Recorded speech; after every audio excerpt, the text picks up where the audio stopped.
Bon, fallait qu'on parle un peu des algorithmes parce que je vois encore beaucoup trop de vidéos ou de posts qui vous disent voici comment fonctionne l'algorithme, des personnes qui cherchent à savoir quel est le secret pour percer les algorithmes et comment ça fonctionne. Je vais vous dire un truc, c'est très simple. Si vous ne comprenez pas les comportements humains, vous ne comprendrez jamais les algorithmes. Parce qu'en fait, les algorithmes oh là là, répondent à des comportements humains. C'est aussi simple que ça. Donc, je vais vous expliquer très grossièrement comment fonctionnent la plupart des algorithmes. Un algo, quand vous publiez du contenu, imaginons que vous publiez une vidéo, que ce soit sur TikTok, Instagram, etc. La plupart du temps, c'est la même chose. Votre contenu est proposé à un petit échantillon de personnes, un premier petit échantillon de personnes, donc disons une centaine de personnes. Si sur ces 100 personnes, il y en a 10 ou 20 qui réagissent, l'algo va mettre en avant votre contenu à 100 personnes de plus. Si là encore, il y a des réactions, s'il y a 10 à 20% d'engagement, voire plus, ça va exploser. Ça va monter, proposer votre contenu à d'autres personnes, 100 en plus, 500 en plus, 1000 en plus, etc. Et c'est comme ça que vient la viralité.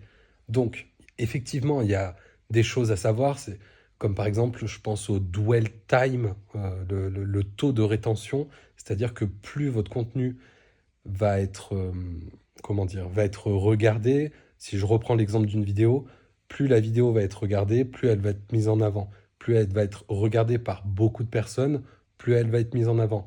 Si vous scrollez la vidéo au bout de 3 secondes, s'il y a sur 100 personnes qui ont vu la vidéo, il y en a 50, donc la moitié qui scrollent au bout de 2 secondes, forcément l'algo il va se dire le contenu est pas forcément de bonne qualité, les gens ne restent pas. Du coup, votre objectif si vous créez du contenu, c'est pas de savoir si l'algorithme il préfère que vous publiez assis sur la pelouse ou allongé sur un transat, lui il s'en fout. Ton objectif, si tu souhaites que ton contenu il soit plus visible, c'est de comprendre ce qui fait que les personnes interagissent avec. C'est de comprendre comment les consommateurs réagissent et comment les consommateurs fonctionnent. Comment toi, pourquoi là, toi, tu es tombé sur cette vidéo et pourquoi tu es en train de m'écouter.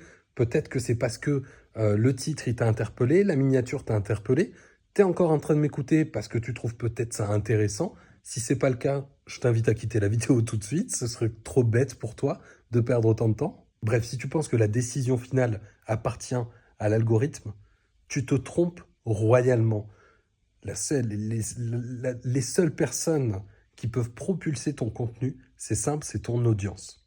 Il faut apprendre à connaître son audience, il faut savoir ce qui les fait réagir, et pour ça, il n'y a pas 30 000 façons de le faire, il faut tester. Tester des formats, tester des accroches, tester des façons de faire, des façons d'écrire, des façons de filmer. Il faut tester un maximum de choses, et surtout, moi, je compte beaucoup là-dessus sur mes accompagnements, c'est qu'il faut prendre du plaisir à le faire.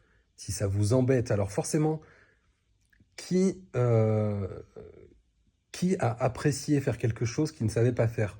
Au début, quand on ne sait pas faire quelque chose, on n'aime pas ça. On ne peut pas aimer quelque chose qu'on ne sait pas faire. Ça nous énerve, ça touche notre ego.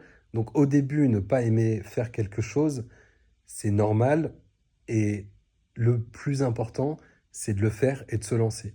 Si jamais vous voulez faire une vidéo, que ce soit sur YouTube, sur TikTok, peu importe, et que vous en avez jamais fait, la première chose à faire, c'est de le faire. Et peu importe le résultat, je vous assure, peu importe le résultat, vous serez fier de vous, vous serez content de vous parce que vous avez passé cette première étape et vous avez testé et vous l'avez fait. On est en train de sortir du sujet. J'en reviens au sujet de l'algorithme et là, je vous ai préparé 2-3 trucs, 2-3 pistes pour mieux comprendre le comportement des utilisateurs. Parce que oui, il y a des choses qui fonctionnent mieux que d'autres. On y va tout de suite. Donc, en tout premier, on a le besoin d'appartenance. Les gens interagissent avec du contenu qui résonne avec eux. C'est pour ça que vous êtes en train de regarder cette vidéo.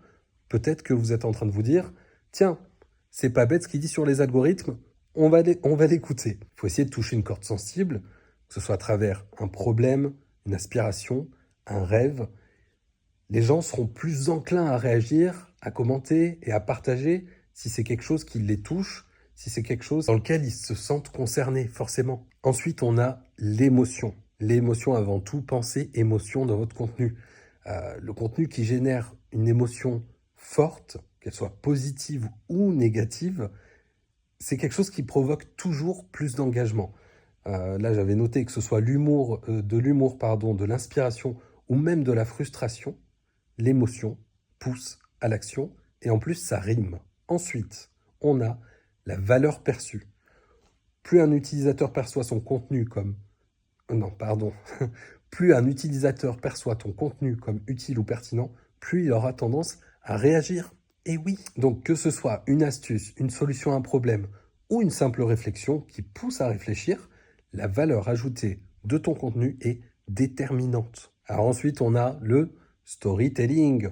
On le sait, les histoires, ça captive. Et d'ailleurs, on se rappelle beaucoup plus, on se souvient beaucoup plus et on mémorise beaucoup plus une histoire plutôt qu'une liste de simples faits. Donc raconter une histoire autour d'un sujet en particulier, de ton service, de ton histoire personnelle, de ton produit, peu importe. Tout ça, ça peut t'aider à créer beaucoup plus de liens émotionnels avec ton audience. Du coup, on revient un petit peu à l'étape d'avant avec les émotions. Et ensuite, tout à l'heure, je vous ai parlé de tests et il va falloir trouver le format le plus adapté à votre audience. Parce que comprendre comment ton audience, celle que tu souhaites atteindre, consomme du contenu, c'est crucial. Il faut savoir les formats qu'ils préfèrent et surtout les formats que toi, tu vas kiffer créer. Toujours pareil. Donc, vidéo courte, vidéo longue, carrousel, que ce soit sur Instagram ou LinkedIn, texte sur LinkedIn aussi, sur Instagram aussi. Au final, chaque format a son utilité et surtout son audience. Donc, il va falloir, encore une fois, tester. Alors, j'avais noté cette phrase de fin que j'aime beaucoup.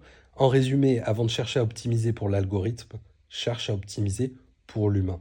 L'algorithme s'adaptera. Voilà. Est-ce que je vais terminer cette vidéo là-dessus? C'est fort possible. C'est possible. Voilà, ça faisait longtemps que je n'avais pas publié quelque chose. Si vous avez des réflexions autour de ça, n'hésitez pas à m'envoyer un commentaire. Si vous avez envie d'être accompagné sur la création de contenu, je suis ouvert à la discussion et n'hésitez pas à m'envoyer un message sur Instagram, à vous connecter sur mon LinkedIn. Il y a tous les liens normalement là-dedans.